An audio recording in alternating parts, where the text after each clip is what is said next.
यूनुस हुक्केरी, इनका सवाल है कि राजीव दीक्षित ने एक जगह कहा है कि भारत और पाकिस्तान के बंटवारे के लिए पंडित जवाहरलाल नेहरू जिम्मेदार है। ये कहां तक सच है?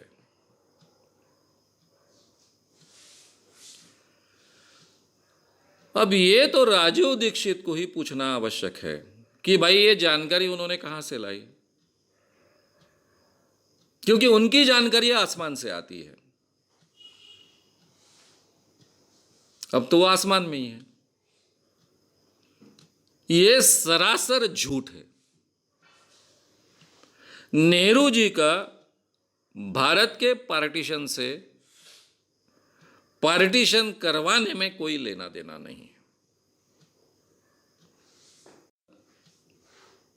एक तरफ कुछ हिंदू संगठन पार्टीशन की बात कर रहे थे, द्विराष्ट्रवाद का सिद्धांत रख रहे थे, और मुस्लिमों के कुछ लीडर ये बात रख रहे थे। जिन्ना ने आगे जाकर उसी बात को उठा लिया। जिन्ना बहुत आग्रही थे। गांधी जी का बहुत प्रयास था कि किसी भी स्थिति में भारत के दो टुकड़े नहीं होने चाहिए, लेकिन यह स्पष्ट दिख रहा था कि दोनों साथ में चल नहीं सकते। मुस्लिम लीग और जिन्ना जी बहुत आग्रह रखकर बैठे हैं, उनको स्वतंत्र देश चाहिए।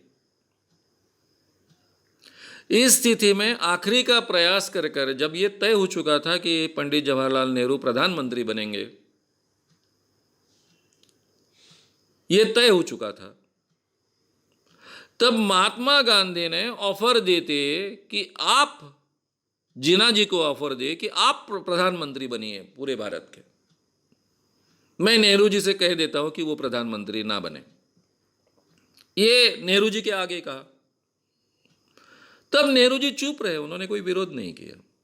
सरदार पटेल भी चुप रहे, सरदार पटेल भी तब हाजिर थे, तो उन्होंने भी विरोध नहीं किया। गांधी जी के सामने कोई विरोध नहीं करता था, फिर भी जिन्ना ने नहीं माना, क्योंकि जिन्ना को यह मालूम था कि मैं प्रधानमंत्री संयुक्त भारत का बन भी जाऊं तो भी मैं कुछ नहीं कर पाऊंगा। इसलिए इसके नींव और इसके बीज बहुत पहले बो दिए थे, वो अंग्रेजों ने ही बो दिए थे। फूट डालो और राज करो, ये उनकी नीति थी। उसके ये परिणाम आए थे बाहर। इसलिए पार्टीशन होना तय था, उसको रोकना किसी के हाथ में नहीं था। इतने प्रभावी लीडर होने के बावजूद गांधी जी भी उसको रोक नहीं पाए, कितनी भी उनकी इच्छा रही तो भी रोक नहीं पाए। और जो कुछ पार्टीशन का इतिहास मैं जानता हूं, उसके आधार पर मैं कहना चाहता हूं कि बहुत अच्छा हो गया भारत और पाकिस्तान अलग हो गए।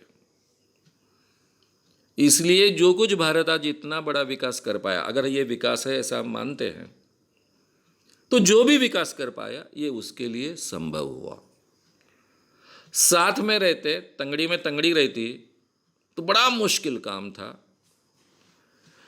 क्योंकि ये जो विचारधारा रखने वाले लोग हैं, मुस्लिम लीग की विचारधारा लगने वाले लोग हैं, उनको पाकिस्तान जाने का अवसर मिल गया। यहां जो बचे हैं, बड़े पैमाने पर मुस्लिम बचे हैं भारत में, वो या तो उस विचारधारा के नहीं थे, उस मानसिकता के नहीं थे, या फिर थोड़ी बहुत वो मानसिकता है लेकिन मजबूरी है इसलिए यहां रहे। लेकिन मजबूरी है फिर भी अभी कहने का अधिकार नहीं, क्योंकि पाकिस्तान अलग बना है। अगर मुझे अलग देश चाहिए, मेरे ढंग का देश चाहिए, तो पाकिस्तान मेरे लिए है, मैं जा सकता हूं, या मुझे जाना चाहिए। नहीं जाता हूं, यहां रहता हूं, तो यहां के लोगों के साथ में मैं एडजस्ट हो जाता हूं। इसलिए भारत की काफी समस्याएं कम हो गई। ये जो भारत में दूसरा एक धड़ा था, जो स्वतंत्रता आंदोलन के पहले से चला आया, मुस्लिम द्वेष तैयार करने वाला और उधर हिंदू का द्वेष तैयार करने वाला, ये धड़ा हमारे यहां कायम रहा। वो धीरे धीरे मुस्लिम द्वेष फैलाते ही गया, और इस कारण सही माने में हिंदू मुस्लिम भारत में एक नहीं हो पाए। हालांकि भारतीय कल्चर की यह विशेषता है कि सभी अलग अलग पंथों के लोग, धर्मों के लोग साथ में जीते आए।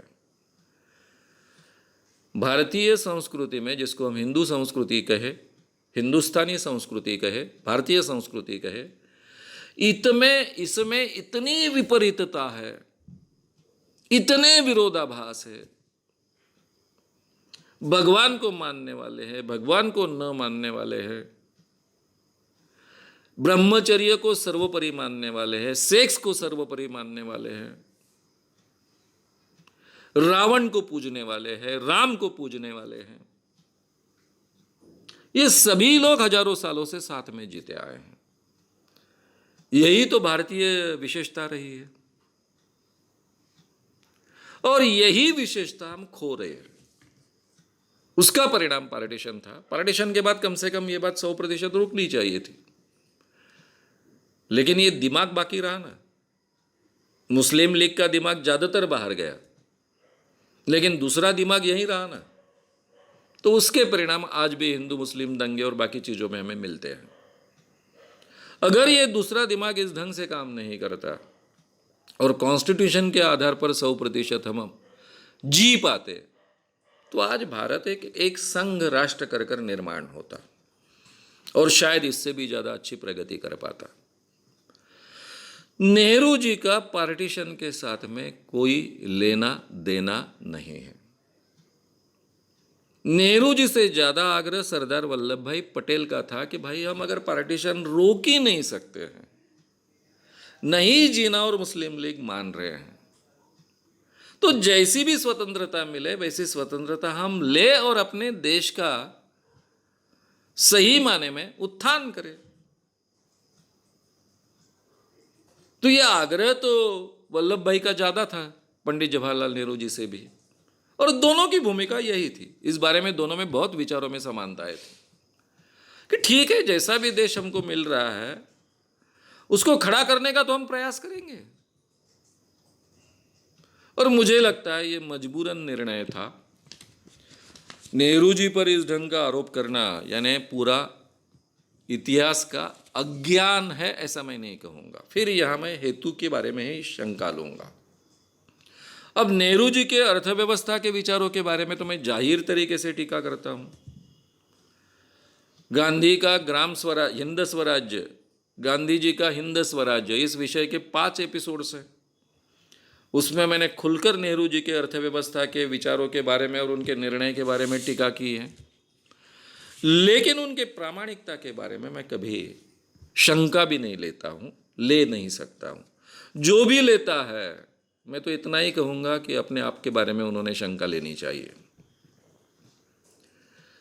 तो ये झूठ बात है। अगर आपको ये वीडियो पसंद आया हो तो उसे ज़रूर लाइक करें, लोगों में ये अवेयरनेस फैलाने में हमारी मदद करें। वीडियो को ज़रूर शेयर भी करें। तो हमारे YouTube चैनल श्याम मानव को विज़िट करें। ऐसे सारे वीडियोस का आनंद लेने के लिए हमारे चैनल को सब्सक्राइब करें। उसके लिए सब्सक्राइब बटन दबाएं। नए वीडियोस का नोटिफिकेशन पाने के लिए बेल आइकन दबाएं।